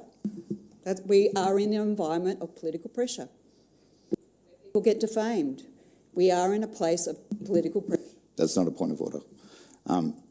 Councillors, you have a decision in front of you to make whether you want to support this motion with the information you have available or if you'd like to suggest an alternative motion. Councillor Lane has suggested an alternative that we remove clause 1 and just say that we want to review the advocacy priorities. Executive General Manager Hanson, do you know when that decision comes back to council? I understand it's early next year. Is it January or February or for the advocacy priorities? I'd have to come back to you. I think the first step was to get in front of councillors in an informal workshop arrangement to sort of flush out what the expectations around all advocacy matters are. So I'll come back. Okay, thank you. Councillors, I'm in your hands. You can move the motion on the screen, which I assume Councillor Bradley will want to do, or you can make some other decision and amend it. Councillor Stamp. Sorry, Mr Mayor, did we get an answer on that? Was it the funding? Did we get an answer that whether some of that was committed to Rochdale Road? Only to stormwater works. Stormwater, not the actual. Yeah, on Rochdale and Ford Road. So it doesn't sound like that specifically relates to this project, but there was significant money committed to Gardiner Road, which is nearby. Okay. Councillor Hall, then Councillor Murphy. Yeah, just a question. Sorry, just a question to Councillor Bradley. Does this need to happen now, like right now? Why do we need to make the decision on this right now? As I stated, all indications from Brisbane City Council is we need the support of the Mayor for this to proceed. But have they said we need the support of the Mayor right now, today, being on this date? They've said they need the support of the Mayor to progress, but for me to make a decision, I like to have a lot of information in front of me. I like to see facts and figures. I'd like to see how much everything's going to cost so I can make an informed decision. I'm not here to make uninformed decisions.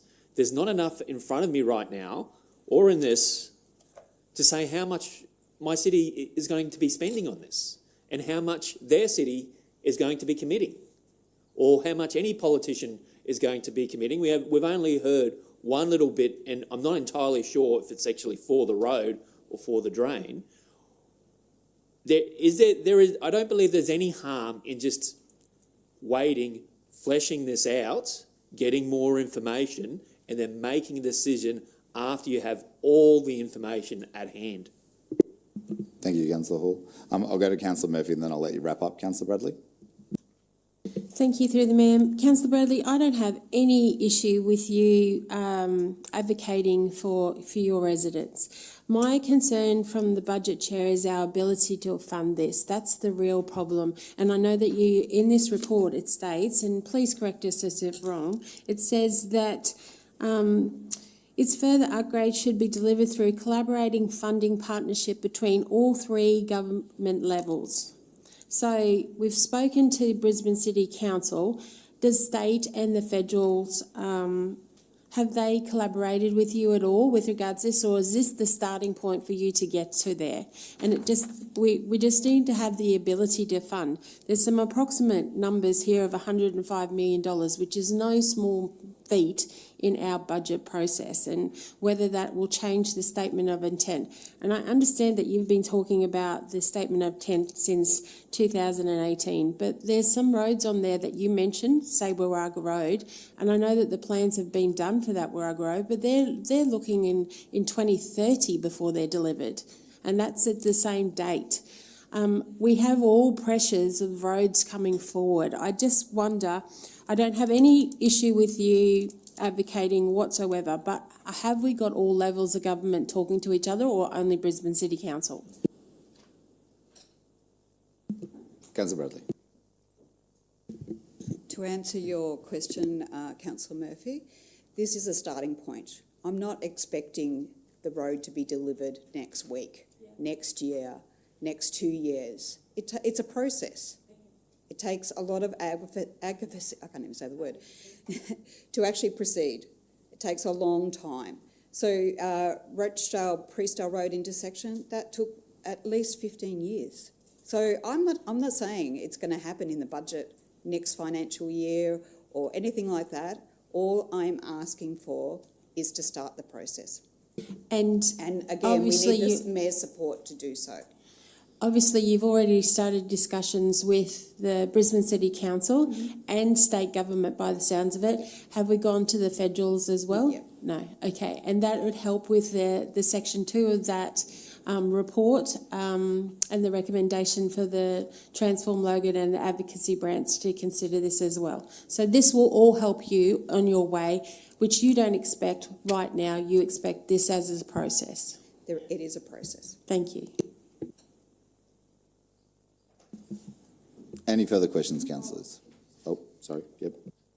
Through you, Mr. Mayor, just so you know, for the public record also, this is not the report that I actually asked for. I actually asked for a report to be prepared and presented to a future City Infrastructure Committee meeting, providing a briefing and outlining the future of Rochdale Road, where it forms a boundary with Brisbane City Council in Rochdale South. So that would answer your questions, Councillor Hall. Unfortunately, this was what the Mayor wanted. Thank you, Councillor Bradley. We all voted for this motion to come to this meeting. or Councillor Jackson. I'm still not sure what the exceptional circumstances are for this to be pushed forward. What's the normal process for a road like this to be prioritised in the context of our whole city advocacy pieces, etc.? CEO or Darryl? Through you, Mr. Mayor. So the process for projects within our capital program is that they are actually considered as part of an SOI, so a statement of intent, which actually looks at priorities. So the major roads program was considered by council back in 2018. This road was in that statement of intent, and as highlighted, I think earlier, was number 7 within the SOI at that point. Off that SOI, the first 2 projects were Logan Lee Road. Our major roads program has about $13 million a year in that program. Since that stage, Logan Lee Road's pretty much been the project that we've actually delivered under that program, and we have 2 projects on there at the moment, which are School Road and UA2, which runs between Parkridge Road and Coplik. We effectively add projects onto the program through a process with council where you would adopt the capital program as we add those on each year. This project would have to come back through that program to receive funding under the program. So the advocacy piece would be a piece to actually talk to other tiers of government around those priorities, but council would have to actually allocate funding within the program to the project. We particularly do that for boundary roads because we don't know what other councils will actually allocate over time. So even in the SOI, we actually note that they're a boundary road for councils, understanding that we would not progress those roads in isolation by ourselves. Does that answer your question, sorry? Thank you. Councillor St. Ledger. With all due respect, Mr. Mayor, you're one vote in this room. So, Councillor Bradley, you've spoken that you've met with a lot of these people on numerous occasions. Have you taken the step to see if the Mayor would accompany you to any of those meetings to actually... I try to look at things on the KISS theory, on the Keep It Simple theory, so to continue that advocacy, if the people you described that you've spoken to want to know if the Mayor's on board or not, could I suggest that you maybe arrange some of those meetings and the Mayor can accompany you? He's expressed that he's happy to support if he knows more information. I'll probably sit in the same boat, just wanting to know the details. If this is something pivotal for the community, it's going to benefit them. But without knowing all the details, and if the people involved want to know if the Mayor's supporting, I think it'd be a great way to get him along to a couple of those meetings with you, to what Councillor Hall said, to flesh it out a bit more, to bring it back then when we know a lot more information. Thank you, Councillor St. Ledger. I'm actually happy to support the motion as is. I just wanted to know the history and context of the engagement Councillor Bradley had, so I knew, like, are we doing this because we've got RAF funding or something else that's ready to go, or there's a commitment from the state? That's why I was more comfortable with it coming here for a quick response and start, because the original motion would have taken months to come back and cost thousands of dollars of staff time to drag all the information together. And my understanding is that from what Councillor Bradley had said, that there'd been conversations with the state already and Brisbane City Council. I knew that you wanted a council resolution, which is why we brought it here, to get you the fastest possible council resolution. I just didn't expect that we wouldn't be able to get the information about the work you've done already. I'm happy to support the motion as it is. I am sensitive, though, that there's major roads in the other parts of the city that we should be advocating on as well. And we haven't done an advocacy update since 2022, so it's well out of date. The last time we had an advocacy program, we were talking about Inland Rail, which is obviously not relevant anymore because ARTC is not coming through Logan. So that hasn't been changed since the previous council. So there needs to be a reboot, and this may well sit at the top of that reboot, which is why I'm very happy that Clause 2 is in there. But I'm in your hands, councillors. Councillor Bradley, do you want to move the motion? I'll leave it for someone else to... Would anyone like to move the motion on the screen? Councillor Murphy. Would you like to second the motion, Councillor Bradley? So you don't support the motion?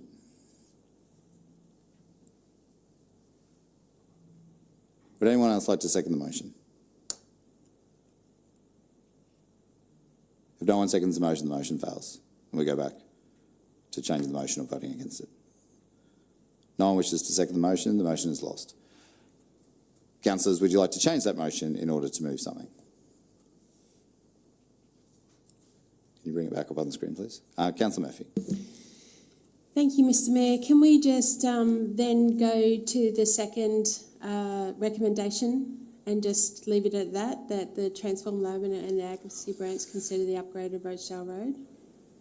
Just as like Councillor Lane had indicated before, if we just do the second motion, the second point. We can do whatever you would like, councillors. I would still, Rochedale Road is mentioned specifically in there. I'd like a timeline on that because otherwise it can take longer. I'd actually, because of how long that may take, I'd actually... At the first meeting that it's considered, because aren't we coming back in early year? I just don't know if they'll be ready by then from the advocacy point of view. Councillor Lane. Thanks again. I'd love to see us have a conversation in our special budget committee about what we're prepared to kick into this before we even start advocating. We've got a tight budget, we've cut council's budget, we've made sure that we're within our parameters.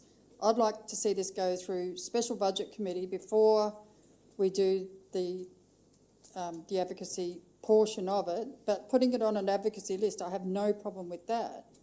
It's just, it needs to go through a special budget first, I reckon. And Mr. Mayor, that doesn't start again until March. Sorry, say again, Councillor Murphy. Special budget reconvenes at the end of March. It does, it's a long time away. And we do have a council workshop coming up that will address advocacy specifically in the new year. I'm mindful that we can certainly refer this to that. I'm happy to go with that if that's what councillors would want. I'm happy to test the floor on that. Councillor Hall. Thank you, Mr. Mayor. Wouldn't Brisbane, the Queensland government, the Australian government like to see some kind of financial commitment or some kind of commitment towards before even going? Because you don't go into negotiations without any cards. You don't go into a negotiation saying, you know, we want to do this, and then they'll say, well, what's your commitment towards it? And we're like, we don't know because we haven't worked that out yet. It sounds kind of dumb.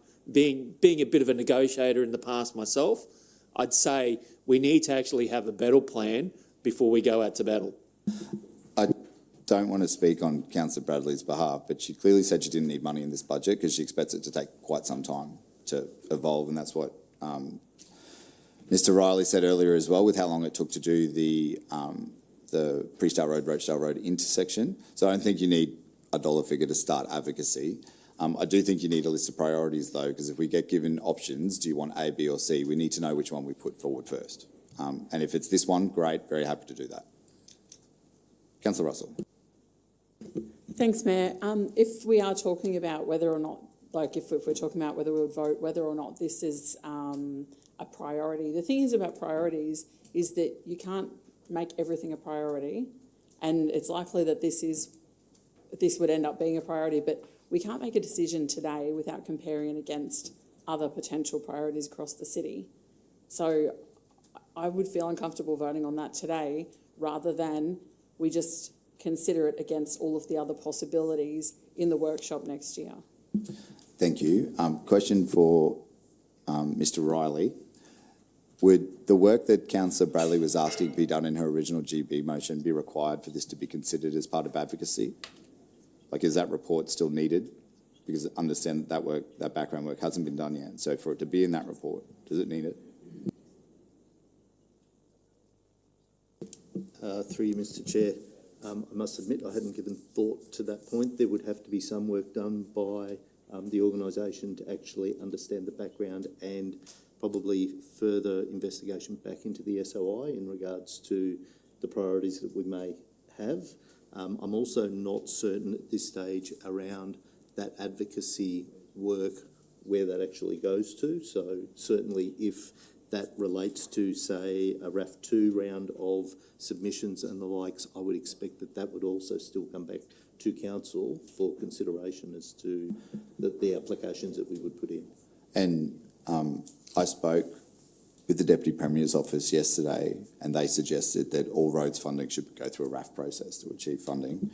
But we couldn't do that without talking to Brisbane first, because we need to know where they're at. So, councillors, as a compromise, if Clause 2 is what you're wanting to vote on, I'm comfortable with that. Councillor Bradley, would you also be satisfied that we add a clause that says, I write to the Lord Mayor seeking an update on where they're at and if they would welcome our advocacy, and then we can feed that into the workshop in the new year? Are you asking for my support on that? Yeah, do you think that's letter? to write a letter to the Lord Mayor to initiate? I don't have an issue with then we've got a clear step forward that achieves your goal of having some kind of advocacy done, and we'll get some information from Brisbane off the back of that, and that could inform the workshop that we're going to have. Councillor Russell. Just reading the language on the original, the original, it essentially is just asking for yourself to engage with Brisbane City Council. So I would consider writing a letter to the Lord Mayor is essentially doing that, and that's what we had concerns about. I accept that. I just wonder, is a report required for that to happen? Is a report required for any of this to happen? Making sure that yes, if you want to guarantee that something happens, because it's council recommendation, the best way to do that is to vote for it, because otherwise the priorities that come to that workshop, that future meeting, will be the priorities determined by the staff without a resolution of council. So by putting Rochedale Road in there for consideration, you guarantee that it's in that workshop, essentially. Why would it not already be in the workshop if it is a priority for the organisation? Because otherwise, I'm anticipating 11 more reports next meeting so that we can get our things put into the SOI that wouldn't have otherwise been put there by the expertise of the organisation. Darryl, do you have an answer for that? In terms of the priorities for advocacy, which I want to be clear in writing the second dot point, I don't know when that work will be. We anticipate it to be in 2026. It will be done by Transform Logan. I'm not trying to put a time frame on their work, so I want to be clear about that to start with.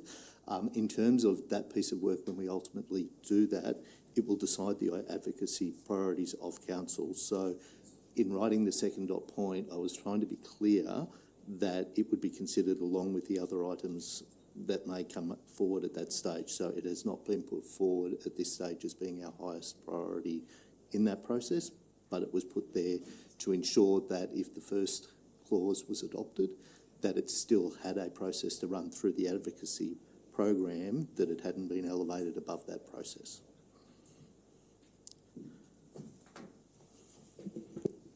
When I was at the LGAQ conference recently, and the Mayor might recall this, there was something similar, not in topic, but and then every council then said, can I add mine, and it ended up being voted down for that reason. So I don't know, is this now the opportunity everybody says, oh, and also add this road and this road? That's entirely up to councillors. Okay. Councillors, I have a motion on the screen that reflects Councillor Lane's suggestion that Clause 2 be voted on its own to refer this to the advocacy priorities that we will address next year. Would someone like to move that motion? Councillor Murphy, would someone like to second that motion? Councillor Lane, all those in favour, please raise your hand. 1, 2, 3, 4, 5, 6. That has been carried. I'll go around the room on how you vote. Councillor Bradley. Thank you, Mr Mayor. I welcome the attention Rochedale Road has received in their report. Councillor Bradley, how are you voting? Abstaining thank you. as this does not go far enough. Rochedale Road will be placed on an advocacy list, but in reality, advocacy alone requires strong partnership to achieve results. The community is not asking for advocacy, it's asking for action. Addressing this issue demands genuine commitment. All indications from Brisbane City Council suggest the progress will only occur if we secure the Mayor's support. Thank you, Councillor Bradley. Councillor Lane. Councillor Russell. Against. Councillor St Ledger. For. Councillor Jackson. If I'm able to change my vote to support Councillor Bradley, I'll go against. Councillor Hall. Okay, yeah, I'm going to abstain on this one, thanks. Councillor Jeremiah. For.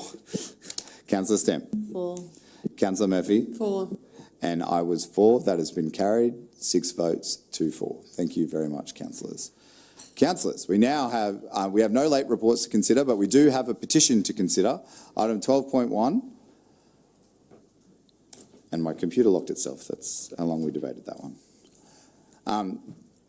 There's a motion on the screen saying the petition titled Rejecting Logan CC 2025 Flood Map be received. Would someone like to move that motion, please? Thank you, Councillor Stemp, who is the divisional councillor. Seconded by Councillor Lane. All those in favour, please raise your hand. That has been carried unanimously. Yes, Councillor Russell, thank you. Councillors, will now move to considerations of notified motions, which we have none, and then to general business. Today we will begin general business with Councillor Murphy. Thank you, Mr. Mayor. Today I want to give a big shout out to my advisor. This week she turns the big 50. So I just wanted to say congratulations to Kerry on this milestone birthday. She doesn't look a day over 40 though, does she, Councillor Murphy? I know. It's a big milestone, half a century, so I just wanted to give her a big shout out and say happy birthday to her. Thank you for supporting me. You're my right-hand girl and I can't do this job without you, so thank you. Thank you, Councillor Murphy. Councillor Bradley. Thank you, through you, Mr. Mayor. Christmas is a time for forgiving, loving and giving. It reminds me that next year will be 20 years since I first ran for council. So in that time, I've seen councillors fighting amongst themselves, putting up defamation claims for and a counter-defamation claim against. I've seen all sorts of things, political games, party political happenings, but anyway, regardless, I heard a story recently about hurt people. And I just want to talk about that at this time of year, at Christmas time. The particular example referred to an Irishman who, in his school days, was in a Catholic school, and the priest and the brothers would abuse the children, and now both the priest and the brothers are in jail. And that person, that Irishman, he said he could hold on to that, but instead he sent out love and forgiveness to those people. And now he is going to meet them in person, because there is something that has happened in their childhood that has made them the way they are, because hurt people. Bullies become bullies. Hurt people. So my message for this Christmas is to forgive those people who hurt you, send them love, and give. Enjoy your Christmas break. Mr. CEO, I hope you sincerely give your phone to one of the directors and have a proper break.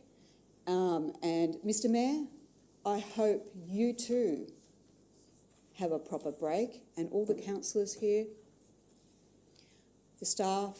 I wish everyone a very Merry Christmas and a Happy New Year. Thank you.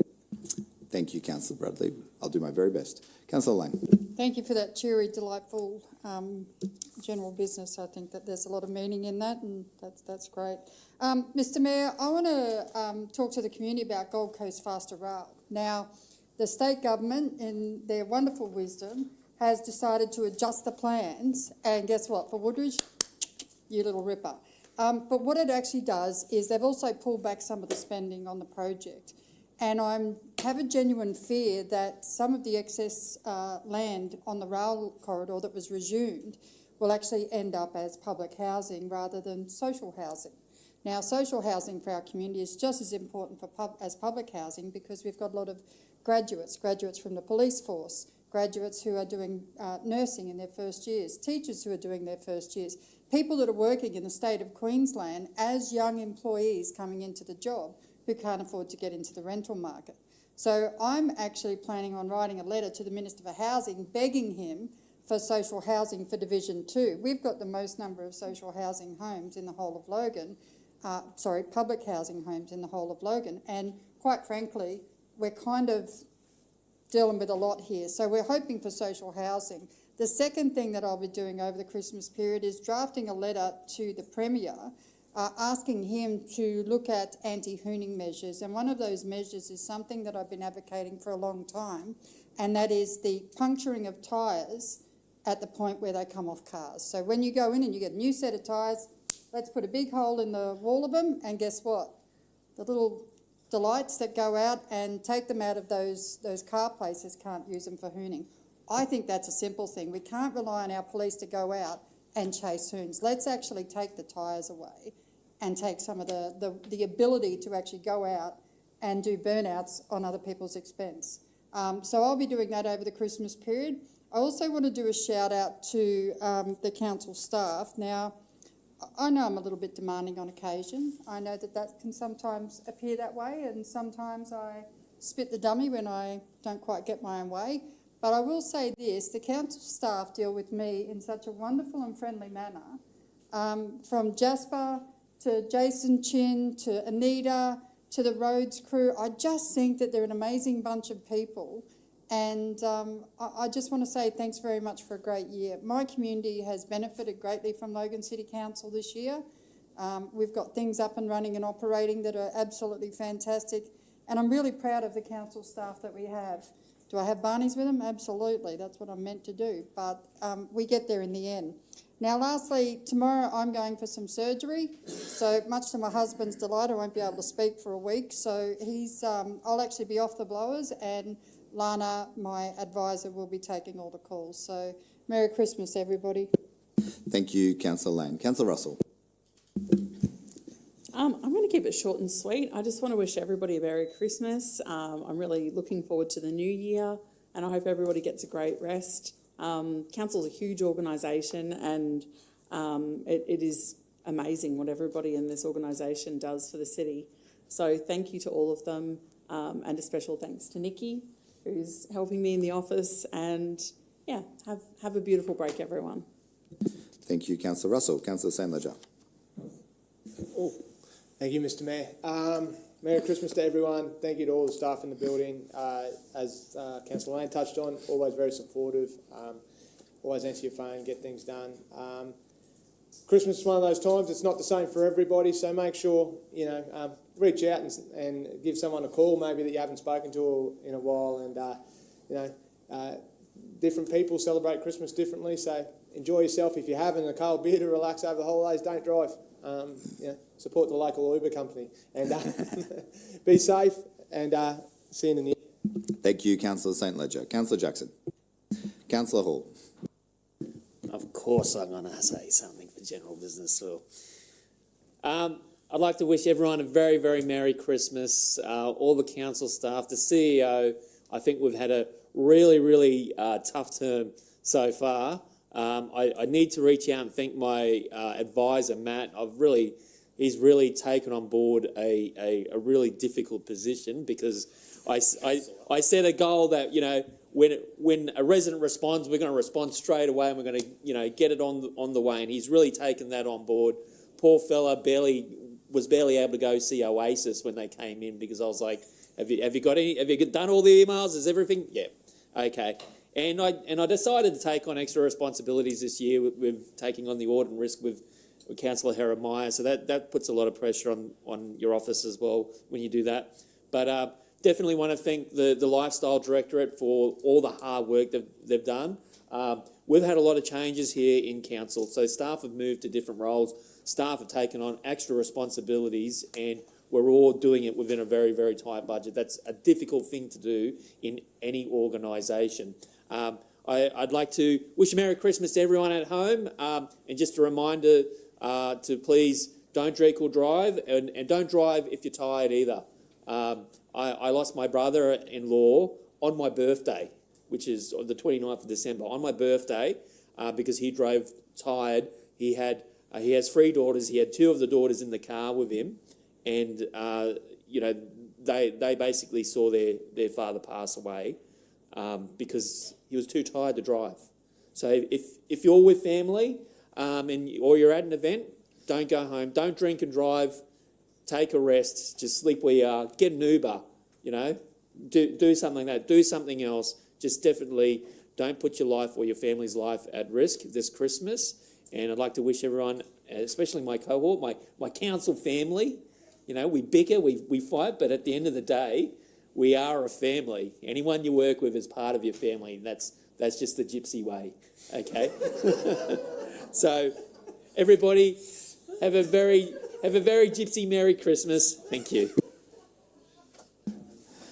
Thank you, Councillor Hall, for your iconically unique Christmas wish. Councillor Jeremiah. Thank you, Mr. Mayor. At my recent community meeting, a local called Tamara visited the community meeting, and at the end of all of my community meetings, I stay until the very end to talk to every single resident who wants to raise a concern or an idea. And Tamara raised a great idea, which was to have a street community meeting in her estate, Paddy's Farm. So we've organised it this Sunday at 4 p.m. The issue going on in Tamara's estate is that it's a relatively new estate, approved 5-6 years ago in terms of the houses going in, but it's similar to some of the estates all around Division 8, where it's an estate, but it feels like an island. The road that connects to the estate doesn't have footpath connections. The estate itself wasn't required to install a park. The roads connecting to the estate aren't upgraded to an appropriate level. So they're living in their estate, a lot of families in that estate, and kids are walking in dangerous areas to get to the park, get around, get to the bus stop, and it's a bad situation. So she came to the community meeting and said, this is the situation, Jacob, let's try to fix it. And we're hosting a community meeting right in her estate this Sunday, 4 p.m, and we're going to talk about what's the plan to fix this, how can we improve town planning, what are the footpath connections going in. One of the solutions to these footpath issues is that this specific estate is on Green Road, and Green Road won't be fully upgraded until well into the 2030s according to Council's infrastructure plan. But while these estates are approved, there's opportunity to use the existing road reserve and build bitumen footpaths for safe access. I've talked to the CEO about installing these footpaths on these main thoroughfares in Division 8 so we can get safe access until the permanent road upgrades are done in a very long time away. We've got some good progress, but funding's not allocated yet, and I'll be working closely with the road engineers and council to get that done. So please come on down to Paddy's Farm, 4 p.m. on Sunday. Now, last week I was ill from committee, and when I wasn't at committee, unfortunately, the Mayor made some negative commentary about things to do with me. Now, I don't really want to get into this. I'm here to deliver footpaths, upgrade roads. That's what I'm passionate about, and that's what I want to do. But I have to correct the record. So when it comes to the commentary made about my leave of absence, the Mayor stated that I asked questions, and it was a twofold element. It was number one, that I submitted a leave of absence for illness, and that number two, I posted on social media the day before submitting that leave of absence and for that committee. Now, there's been similar occasions of those two circumstances being met by councillors on several occasions throughout this council term. It appears to be a double standard, but that's okay because, in fact, I checked my phone to see the Mayor has questions about my leave of absence, about my health being ill. Stated, I asked questions. Did I receive a text message on my phone? Did I receive an email? Did I receive a phone call? Unfortunately not. In fact, I've uploaded onto my website a medical certificate for my illness to show that I was ill. I was getting a blood test during that committee, and I think that getting into this sort of double standards is unhealthy. It's not productive. All I want to do is deliver infrastructure, deliver projects. That's my priority. Got to correct the record. I think these double standards and this negativity is not good for council. We've seen... Councillor Bradley, if you can... Sorry, Councillor Jeremiah. Councillor Bradley, if you continue to interject, I'll have to find your conduct unsuitable. Carry on, Councillor Herrimeyer. We've seen an advisor appointed to Redland, someone we all know, Chris Rose, or maybe not the councillors elected in 2024, but Chris Rose, a former CEO of Logan City Council, has been appointed as an advisor to the Redland City Council to do things involved with councillor conduct and how they work together. I don't want to see us get to that point in Logan. I don't think that would be good. Ratepayers will have to pay for that advisor. I don't think that's a good thing to do in terms of heading down that route, and I hope next year we'll see us go a different route and get more roads delivered, more footpaths upgraded, and better town planning with the new town plan. Thank you for the time. Thank you, Councillor Herrimeyer. We look forward to you supporting the budget next year so we can get that done. Councillor Stem. Thank you, Mr. Mayor. Well, I would like to take this opportunity to say thank you to our CEO, our executive general managers and other staff throughout the organisation for everything you have done for the benefit of our residents and our city this year. And in particular, those who go above and beyond, and you know who you are. I would also like to thank my fellow councillors and our mayor for your dedication and support to our city and to me. All the volunteers and community organisations throughout Division 10 for all that you do, and wish my community and everyone else I've mentioned a very Merry Christmas and a happy, healthy and prosperous New Year. Thank you. Thank you, Councillor Stem. Mr. CEO, did you wish to do a Christmas greeting? Yeah, thanks, Mr. Mayor. So on behalf of the organisation, would just like to thank the Mayor and Council for what I think has been a pretty good 2025. There's always going to be challenges in local government in a very complex operating environment, but I'm proud how the organisation has responded, and we are really appreciative of the partnership approach to getting problems solved for the city. So really appreciating how the organisation and the council are cooperating by and large. I hope everyone has a restful 2025 Christmas period, and look forward to everyone getting back full of vigour for 2026 because the problems continue. Thanks. Thank you, Mr. CEO. I'll wrap up with my Christmas remarks. So 2025 has been a massive year. So much has happened this year that it's actually easy to forget everything that we've achieved and that we've enjoyed. If you go way back to January, we had water that tasted like dirt, and that lasted 2 weeks. We worked closely with Sec Water and with the new State Minister for Water to be able to resolve that. And we've recently had some spikes in the organism that creates that flavour. And I'm glad to report that Sec Water is taking a proactive approach now to making sure that they dilute the water so we don't get those quality impacts anymore, which is exciting. Some of you might remember Tropical Cyclone Alfred. It came through and eventually came through. It loitered on the coast for a long time. We had the first ever Mayor's Multi-Faith Breakfast. We opened the Wilbur Street Youth Centre. Well done, Councillor Lane, which is a huge success. We engaged our community through our community reference group and did work on Transform Logan to start the work on our 50-year vision. This year's budget was huge. We implemented sweeping rate reforms to make our rating system fairer. These changes meant that we had the lowest bottom line rates increase of any city in southeast Queensland, and we dropped from 4th most expensive rates to 6th most expensive rates, and I'd love to see us continue to push down further and further. Community consultation on the budget was massive as well. We've never done that kind of consultation before, and I couldn't have done it without councillors giving me permission to speak about things that are normally confidential and trusting me to do that. I'm grateful for that opportunity, and I'm sure the community as well, because their feedback informed our decision making. We signed the New Zealand Warriors as our Logan team, and a big shout out to Deputy Mayor Bannon, who I know is watching from home, recovering from surgery. This was massive for our city. Fantastic events like Lasso and Flame and 660, celebrating Toa Samoa and Fetu Samoa at the Kingston Butter Factory. We made it easier and safer to visit one of our city's most popular cultural and sporting precincts at Underwood Road, Priestdale. Great work by Councillor Bradley with what I think was probably advocacy that she'd done ever since I was elected, and I was proud to support last term and continued to support this term. We secured more residential activation funding from the state government than any other council in Queensland. The Deputy Premier had to release more money so that he could give some to other councils. That's $160 million. $130 million of that was for the new wastewater treatment plant. We started construction of the first council-owned recycling facility in southeast Queensland.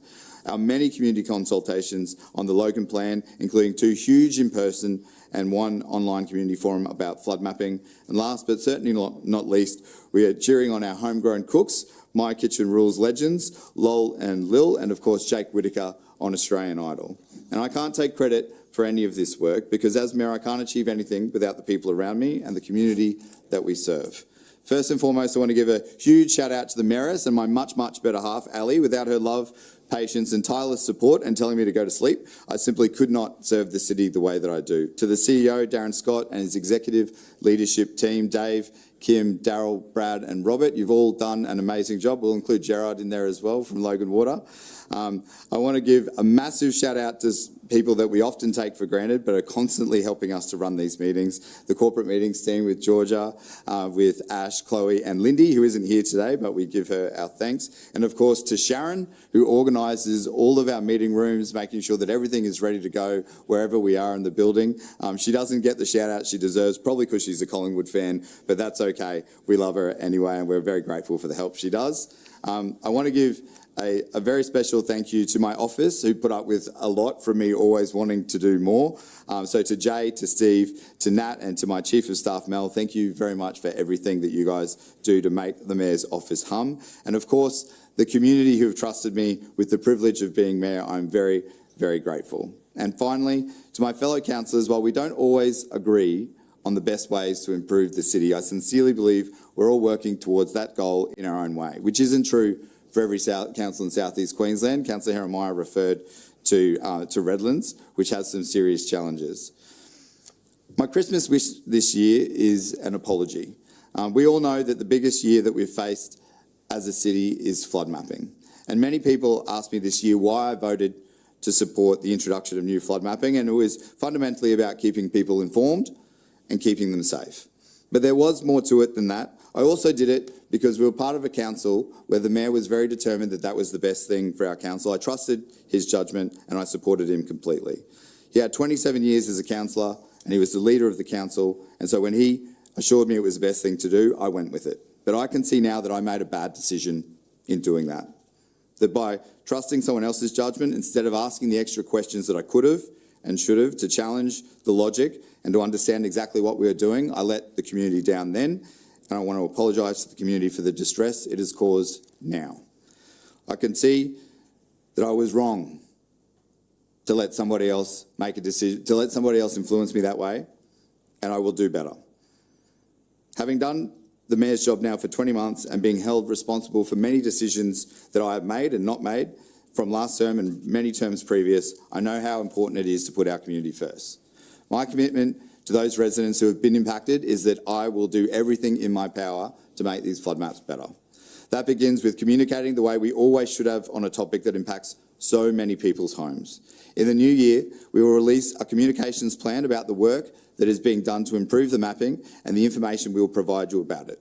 It will take time, but you'll be fully informed about how we're doing, what we are doing every step of the way so that you know what to expect and how we will make sure that your voice is heard. Actions speak far louder than words, and in 2026, you'll see what those actions look like and how we're working in your interests. Thank you again to everyone in Logan. I wish you a very Merry Christmas and a happy and safe New Year. I declare the meeting closed at 11:58 a.m. Thank you very much.